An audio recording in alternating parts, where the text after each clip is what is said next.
Cynthia Killian here, also known as Psychic Cynthia, and welcome. And I'm logging on for today's video for just a moment to talk with you about my new upcoming teleclass series dealing with connecting with your ancestors and ancestral spirits, dear one. Actually, I had a much longer name in mind for it, something like connecting with your ancestors, ancestral spirits, family guardians, passed on loved ones, and so on. Got a little bit long though, so I had to truncate that just to encapsulate the energy of what we'll be covering. And so yes, this upcoming teleclass series is about the magic of connecting with your ancestors and your ancestral spirits. And just so you know, this is part of a larger, course program, you might say, that I see myself developing around mediumship magic. And for those of you who don't know this about me, I mean, most of you know I'm Psychic Cynthia, but you may not know that I am also a spiritualist reverend. So some of my training was in the spiritualist tradition, which, if you don't know about spiritualism, one of the fundamental tenets of spiritualism is mediumship and communicating with our passed on loved ones, those who have gone before us to the other side. But this course, Ancestors and Ancestral Spirits, it isn't just about mediumship per se.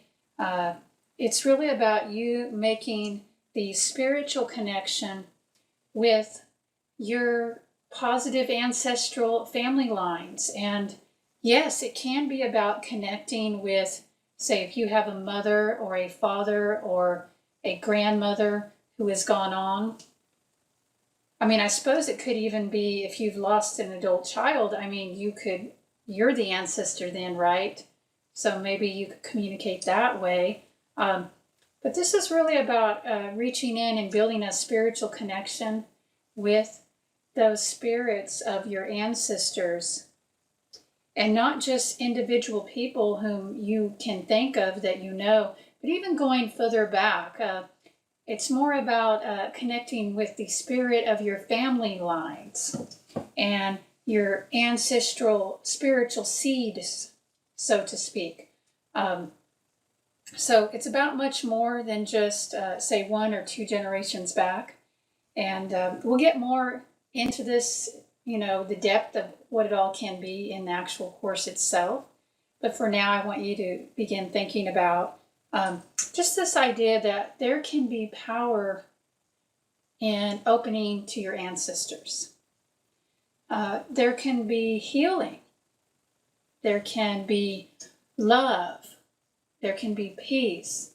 I feel that one of the reasons so many people are not at peace in our current society is because we're losing those connections to the ancestors. I mean, not only are the family connections breaking down, and of course, as divorce increases, and not just that, but as mobility increases, as we move from place to place, and then we live far away from where our ancestors are. And one might argue that anyone who is not of Native American descent in America, I mean, we're all displaced from our ancestors, whether, the ancestral homes, whether you are of European descent, Northern European, Eastern European, African. If your ancestors came here from another place and here we are living in this land, well, we might be connected to the ancestors that came, say, a couple hundred years ago. That's true.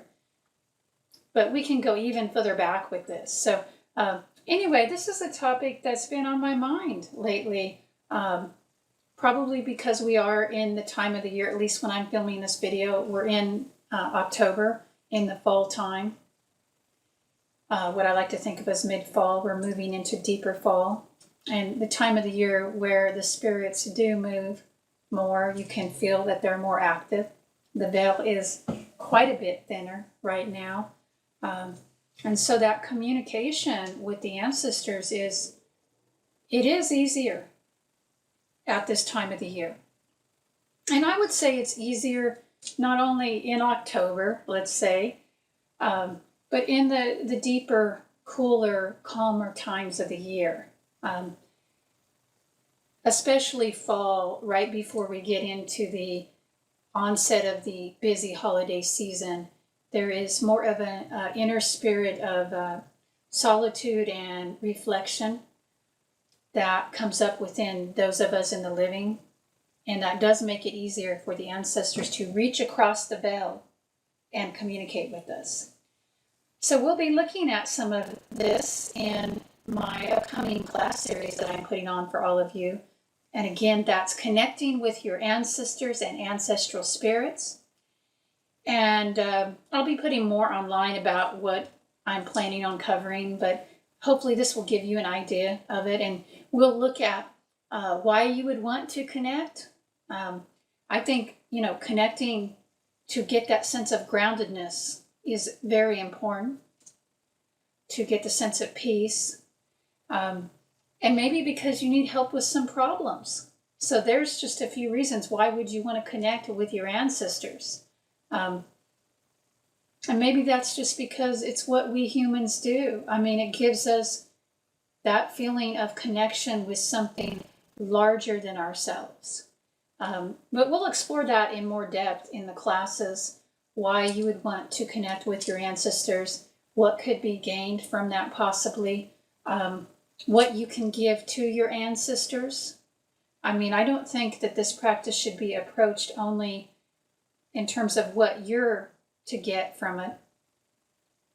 It's also about what we can give to our ancestors, how we can honor them for basically providing us the physical vehicle to have life. Because if it wasn't for your ancestors, you wouldn't be here. So we'll cover some of that. We'll cover more about maybe which ancestors to connect with, or what if you don't know your ancestors' names? What if you were adopted? Which set of ancestors do you connect with? And that's beyond the topic of this video, but I do have some very specific thoughts on that to share in the classes proper. And also just ways to make the connection. How can we do that? I mean, as a spiritualist medium, I mean, one of the ways we make connections with those on the other side is we set in seance in a group. But you don't have to set in seance in a group necessarily to connect with your own ancestors.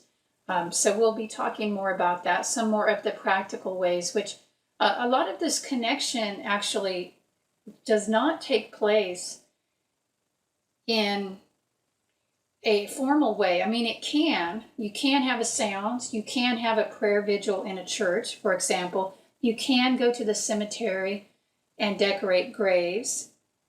And so there's that kind of, formal ritual going out somewhere.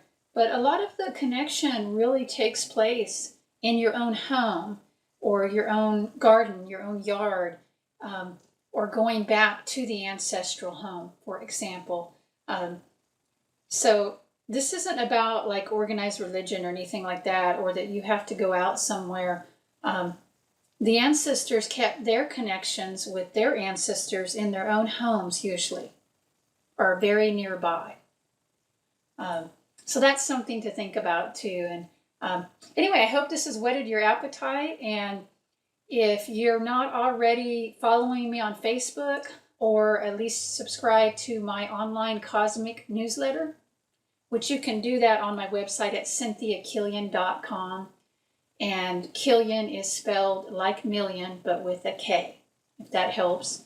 And you can also follow me on Facebook, Psychic Cynthia or Cynthia Killian, and you'll get notifications about when the enrollment is open for these classes. And once we've done this first round of classes, I do hope to turn this into a course that will be available for purchase on my website. So hopefully it all goes well, and if so, even if you're watching this video later, you'll be able to get the information. But if you feel called now, if you're watching this in more contemporary times when I'm making the video, if the ancestors, if you hear their call, if you feel that deep in your bones, I would invite you to join me and the others for our Connecting with Your Ancestors and Ancestral Spirit class series.